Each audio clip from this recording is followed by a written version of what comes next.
ये 52% आबादी वाले ओबीसी बैकवर्ड समाज के लोगों की बहुजन समाज पार्टी बनने के पहले राजनीतिक भागीदारी कितनी थी? 1.5 से 2%। वोट तो देने का काम करते थे, लेकिन वोट लेने का अधिकार इनको नहीं था, चुनाव लड़ने का अधिकार इनको नहीं था। मेरे साथियों, जब बहुजन समाज पार्टी बनी तो दर्जनों टिकट, एक दो नहीं, दर्जनों टिकट मौर्य निषाद को, दर्जनों टिकट पाल को, दर्जनों टिकट प्रजापति को, मौर्य को, कुशवाहा को, सात को, सैनी को, लोधी को, सब समाज के लोगों को, कुर्मी पटेल को, यादव को, मुस्लिम को, ब्राह्मण को, क्षत्रिय को, वैश्य को, यानी जिसको मिलता था उसको भी और जिसको कभी नहीं मिलता था उसको भी। क्योंकि बहुजन समाज पार्टी ने नारा दिया कि जिसकी जितनी संख्या भारी उसकी उतनी हिस्सेदारी, भागीदारी। और इससे पहले लोग क्या करते थे? कुछ चंद चालाक लोग इस देश पे राज क्या करते थे, और जिनका वोट था ये वोट दे करके घर चले आते थे, इनको वोट लेने का मौका नहीं मिला। मेरे सम्मानित साथियों, पहली बार जब उत्तर प्रदेश की सरकार बनी, इसके पहले लोग कहा करते थे मेरे साथियों कि ये बहुजन समाज पार्टी ये कोई दल नहीं है। और जब दल बन गया तो लोगों ने कहा कि दल तो बन गया, लेकिन इसके विधायक नहीं जीत सकते। जब विधायक भी जीत गए तो इनके सरकार नहीं बन सकती, और जब सरकार भी बन गई तो क्या कहा गया कि सब समाज के गरीब लोग हैं, हरवाहे चरवाहे समाज के लोग हैं, ये सरकार नहीं चला पाएंगे। लेकिन धन्य मान्य बहन जी, जब सरकार चलाना शुरू किया तो ऐसी सरकार चली जो भारत देश में कोई भी मुख्यमंत्री मान्य बहन जी जैसा सरकार नहीं चला पाया था। मेरे सम्मानित साथियों, जब पहली बार मान्य बहन जी मुख्यमंत्री बनी तो मान्य कांशीराम साहब शपथ लेने के बाद कहते हैं, आर.के. चौधरी जो पासी समाज के थे, आज भी हैं, कहीं होंगे पता नहीं है, ये अयोध्या के रहने वाले थे, बिना लड़े बिना भिड़े मानवर कांशीराम साहब मान्य बहन जी ने इनको कैबिनेट का मंत्री बनाने का काम किया।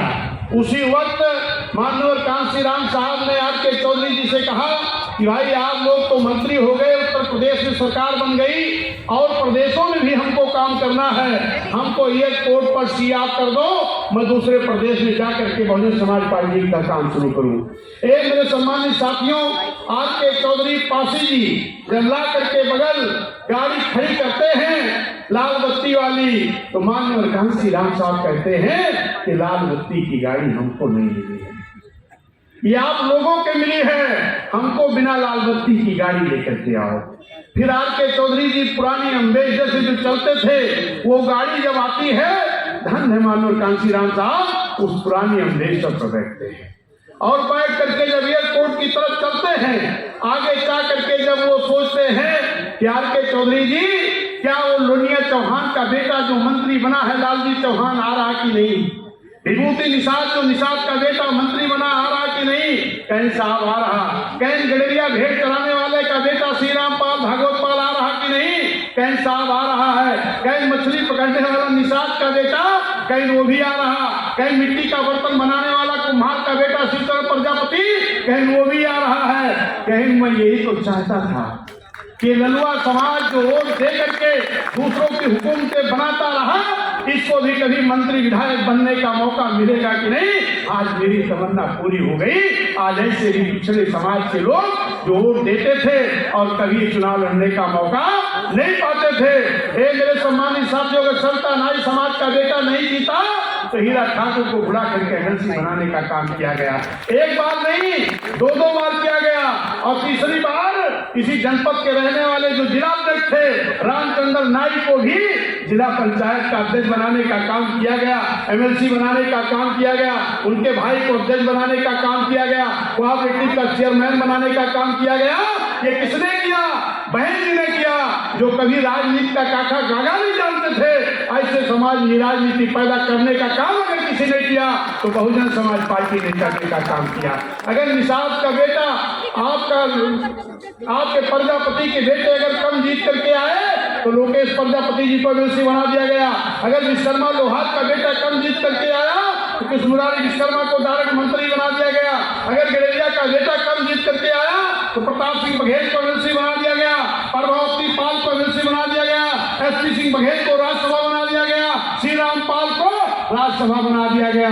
ये मेरे समाज के लोगों, मैं आप सभी लोगों को बताना चाहता हूं कि अगर बहुजन समाज पार्टी नहीं बनी होती, इन पिछड़ों को आज तक न आरक्षण मिला होता, न वोट के बल पर जो राज करने का अधिकार बाबा साहब देकर के गए थे, आज तक इनको वो भी मौका नहीं मिला होता। लेकिन साथियों, आज लोग चेहरा बन के दिखा रहे हैं। जिनको जमीन से उठा करके बहुजन समाज पार्टी के नेता मानवर कांशीराम सम्मान जी ने बड़े बड़े नेता बनाए, ये लोग भ्रमित हो गए। आज जाकर के दूसरी पार्टी में पहुंच गए और दूसरी पार्टी के लोग क्या कहते हैं कि देखिए ये सबसे बड़े ओबीसी के चेहरा हमारे पास है। अरे कहां से तैयार किए गए थे, किसने बनाया था?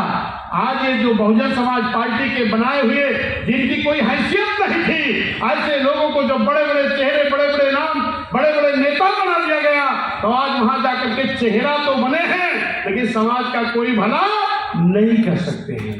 अगर समाज का भला कहीं हो सकता है तो वो बहुजन समाज पार्टी है, यही हो सकता है। और एक ही नेता है बहन कुमारी मायावती जी, दूसरा कोई आपका नेता भी नहीं है। ये मेरे सम्मानित साथियों, जब आपकी सरकार 2007 के पहले जब 4 महीने की बनी तो गिरा दी गई, फिर 6 महीने की बनी तो फिर गिरा दी गई, 16 महीने की बनी फिर गिरा दी गई। फिर उत्तर प्रदेश के मुस्लिम और संख्यक समाज के लोगों ने सोचा, पिछड़ा समाज के लोगों ने सोचा, SC ST समाज के लोगों ने सोचा, और न्याय पसंद ब्राह्मण क्षत्रिय वैश्य समाज के लोगों ने सोचा, सब समाज का, सब धर्म का, गरीब तबके के लोगों ने सोचा कि कारण क्या है कि जब बहन जी की सरकार बनाई तो जाती है, लेकिन सब समाज के गरीबों के हित में अगर काम करती है तो सरकार गिरा क्यों दी जाती है? तो सब समाज के लोगों ने एक नारा दिया कि यूपी की मजबूरी है, बहन जी जरूरी है। ये मेरे सम्मानित साथियों, तब 7 में आपकी पूर्ण बहुमत की सरकार बन गई। और जब पूर्ण बहुमत की सरकार बन जाती है, फिर बहुजन समाज के लोगों ने एक नारा दिया, क्या कि यूपी हुई हमारी है या दिल्ली की बारी है। ये मेरे साथियों, इस वक्त उनके पेट में दर्द शुरू हो गया जो लोग दिल्ली में हुकूमत करते थे। उन लोगों ने सोचा कि बहुजन समाज के लोगों ने जब नारा दिया कि यूपी की मजबूरी है, बहन जी जरूरी है, तो ये सब समाज के लोगों ने मिल करके इस देश के सबसे बड़े प्रदेश में पूर्ण बहुमत की सरकार बना करके माननीय बहन जी को मुख्यमंत्री बनाने का काम बहुजन समाज के लोगों ने किया है। और आज फिर बहुजन समाज के लोग नारा लगा रहे हैं कि यूपी हुई हमारी है या दिल्ली की बारी है। इसका मतलब ये लोग अब दिल्ली में हुकूमत कर लेंगे। तब क्या हुआ? मेरे सम्मानित साथियों, बड़ा षड्यंत्र हुआ, बड़ा धोखा हुआ। जो एकता बनी थी, एकता जो बनी थी किसकी? अल्पसंख्यक मुस्लिम समाज की, पिछड़ों की, SC ST की, न्याय पसंद ब्राह्मण क्षत्रिय वैश्य की जो एकता बनी थी, इस एकता को खंड खंड करने की साजिश शुरू हो गई। इनको अलग करने की एक साजिश शुरू हो गई कि कहीं ये बहुजन समाज के लोग इस देश में हुकूमत न कर लें, और अगर आपकी हुकूमत हो जाती तो बाबा साहब का संविधान पूरी निष्ठा से पूरी तरह लागू हो गया होता, और आज इस देश में कोई गरीब लाचार बड़ा नहीं दिखाई पड़ता। ये मेरे सम्मानित साथियों, तब कैसा षड्यंत्र हुआ कि ये साथियों, इस उत्तर प्रदेश में एक झोलाधारी लोग निकल पड़े। कहां? राजभर के मोहल्ले में। ए राजभर जी, शेड्यूल कास्ट की बेटी मुख्यमंत्री बन सकती, आप नहीं बन सकते, दल बना लो, मुख्यमंत्री बन जाओ। फिर पहुंच गए निषाद कश्यप बिंद के मोहल्ले में। निषाद जी, शेड्यूल कास्ट की बेटी मुख्यमंत्री बन गई, आप मुख्यमंत्री नहीं बन सकते, आप भी दल बना लो। इन लोगों के समझ में ये नहीं आया, क्या कर रहे हो माइक भाई? इन लोगों के समझ में ये नहीं आया कि जिन दल के लोगों ने आज तक मेंबर नहीं बनने दिया, चुनाव नहीं लड़ने दिया, ये मुख्यमंत्री बनने की साजिश हमको रास्ता क्यों दिखा रहे हैं?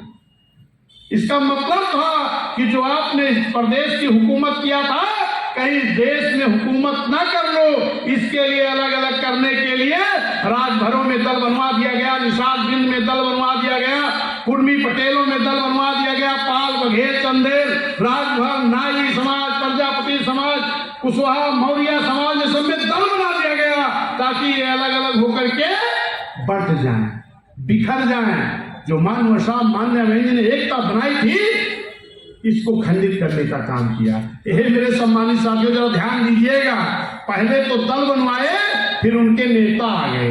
नेता क्या कहे, राजभर जी अकेले बिरादरी से कुछ नहीं कर पाओगे, आओ गठबंधन कर लो। कहाँ गठबंधन हुआ, भाजपा से। संजय निषाद का गठबंधन कहाँ हुआ, भाजपा से। दीदी अनुप्रिया पटेल का गठबंधन कहाँ हुआ, भाजपा से। इन सब का पहले दल बनवाया, फिर गठबंधन कराया, फिर छोड़ दिया फील्ड में, जाओ करो भाषण। ओम प्रकाश राजभर भैया, संजय निषाद भैया, अनुप्रिया पटेल दीदी जी निकल पड़ी। किसी किराए के घर में नहीं रहोगे, अपने बिरादरी का दल बन गया। बिरादरी के दल के नाम पर समाज के लोगों को ठगने का काम किया, वोट लेने का काम किया, लेकिन भागीदारी देने पर नात बात भाई बेटवा पटीदार पति इन्हीं की भागीदारी। ए मेरे सम्मानित साथियों, जो बहुजन समाज पार्टी की सरकार में साथ में जो भागीदारी दर्जनों मौर्य, कश्यप, बिंद, मल्ला, गडेरिया, मौर्य, प्रजापति, हर समाज के लोग जो मंत्री विधायक दिखाई पड़ते थे, आज गठबंधन करने के बाद उस समाज के लोग नहीं दिखाई पड़ रहे हैं। ये अपना भला तो कर सकते हैं, लेकिन समाज का भला अगर कहीं हो सकता है तो एक ही पार्टी है बहुजन समाज पार्टी, और एक ही नेता है बहन कुमारी मायावती। ए मेरे सम्मानित साथियों, अभी कुछ हमारे बड़े बुद्धिजीवी लोग गांव में तो लोगों को खाली हाथी दिखाई पड़ते हैं आज भी, लेकिन जो बड़ा पढ़े लिखे लोग हैं, कुछ बड़े चालाक जो कुछ लोग, सब नहीं कुछ लोग, वो जानते हो क्या कहते हैं, कहते हैं बीएसपी तो मिशन से भटक गई, मान्या बहन जी मिशन से भटक गई हैं। क्यों कहते हैं, जरा इस पे आइए साथियों, जरा गौर करिएगा कि अगर कोई यादव महासभा होगा, पाल महासभा होगा, नाई महासभा होगा, निषाद महासभा होगा, क्षत्रिय महासभा, यानी जो समाज के छोटे छोटे संगठन बने हैं, वो किसकी बात करते हैं, अपने अपने संगठन की। यही तो करते हैं ना, जो किसी भी बिरादरी का समाज का संगठन होगा वो किसकी बात करेगा, अपने समाज का और अपने संगठन की। ए मेरे सम्मानित साथियों, धन्य मानव श्री राम साहब मान्य बहन जी, जब मानव साहब ने इस चीज को सोचा, इस देश का हुक्मरान बहुजन समाज को बनाना है, तो वो वैज्ञानिक थे, विद्वान थे। उन्होंने देखा कि जिस समाज को इस देश का हुक्मरान बनाने की बात कर रहा हूं, उस समाज की गैर राजनैतिक सामाजिक संगठन की जड़ें कितनी मजबूत हैं। जब ये देखा गया तो बहुत कमजोर थी। तो मानव कांशीराम साहब ने पहले दल नहीं बनाया, पहले एक सामाजिक संगठन बनाया 78 में। उसका नाम क्या दिया, बामसेन। उसकी व्याख्या नहीं करेंगे, आप लोग जानते हो। लेकिन बामसेन में शामिल कौन था, अल्पसंख्यक मुस्लिम समाज, ओबीसी समाज और एससी एसटी समाज, यही तो थे। तो ये क्या था, ओबीसी माइनॉरिटी मुस्लिम समाज, एससी एसटी समाज का ये क्या था, एक फेडरेशन था, एक सामाजिक संगठन था, न कि दल। जरा गौर करिएगा, ये एक सामाजिक संगठन था। और ये कब बना, 78, 79, 80। ये सामाजिक संगठन था, दल नहीं था। फिर DS4 बना 81, 82, 83, यानी 6 साल तक मानव कांशीराम साहब ने राजनीतिक दल नहीं बनाया, एक सामाजिक संगठन बनाया। और उस सामाजिक संगठन को बना करके साइकिल से पैदल भूखे प्यासे लगातार इस देश में मेरे साथियों संघर्ष करते रहे। किनके लिए, जिनका सामाजिक संगठन था उनके लिए। समझ में आ रही बात। जब ये सामाजिक संगठन था किसका, अल्पसंख्यक मुस्लिम समाज का, ओबीसी समाज का, एससी का, एसटी का, तो जिनका सामाजिक संगठन था उनकी बात होती थी। लेकिन 84 में जब बहुजन समाज पार्टी बन गई, राजनीतिक दल बन गया, और आज इस देश की बहुजन समाज पार्टी एक राष्ट्रीय पार्टी बन गई है, तब इस देश के किसी भी धर्म जाति समाज को इग्नोर नहीं किया जा सकता। लेकिन बात एक है कि जिसकी जितनी संख्या भारी उसकी उतनी हिस्सेदारी। पहले जो दल के लोग करते थे, किसी के साथ, किसी समाज के साथ भेदभाव करते थे, किसी की राजनीतिक भागीदारी का हक खाते थे, वही अगर बहुजन समाज पार्टी करेगी तो दूसरे में और बहुजन समाज में फर्क क्या रहेगा, जरा बताइए आप। तो आज बहुजन समाज पार्टी इस देश की राष्ट्रीय पार्टी है, तो बहुजन समाज पार्टी कहती है कि इस देश में सबकी हिस्सेदारी भागीदारी, लेकिन जिसकी जितनी हिस्सेदार संख्या भारी उसकी उतनी भागीदारी। इस देश की आजादी के वक्त भी मेरे सम्मानित साथियों यही नारा लगा था ना कि हिंदू मुस्लिम सिख ईसाई बौद्ध फारसी भाई भाई। देश की आजादी के लिए तो हिंदू मुस्लिम सिख ईसाई बौद्ध फारसी भाई भाई, और जब सब समाज सब धर्म के लोगों ने खून की होली खेल करके इस देश को जब आजाद करा दिया, तो आज कहते हो देश हमारा अकेले है। ये नहीं हो सकता। ये संविधान में डॉक्टर बी आर अम्बेडकर साहब नहीं कह करके गए हैं, नहीं लिख करके गए हैं, और इस चीज को बहुजन समाज पार्टी नहीं होने देगी। इस चीज देश में वही होगा जो बाबा साहब संविधान में लिख करके गए हैं। इस देश की हुकूमत बना करके और इस देश का हुक्मरान बहुजन समाज को बना करके बाबा साहब का पूर्ण संविधान लागू करके फिर बहुजन विचारधारा को घर घर तक पहुंचाने के लिए हमारे YouTube चैनल को सब्सक्राइब करें, लाइक करें, कमेंट करें, शेयर करें और बेल आइकन की घंटी दबाना ना भूलें।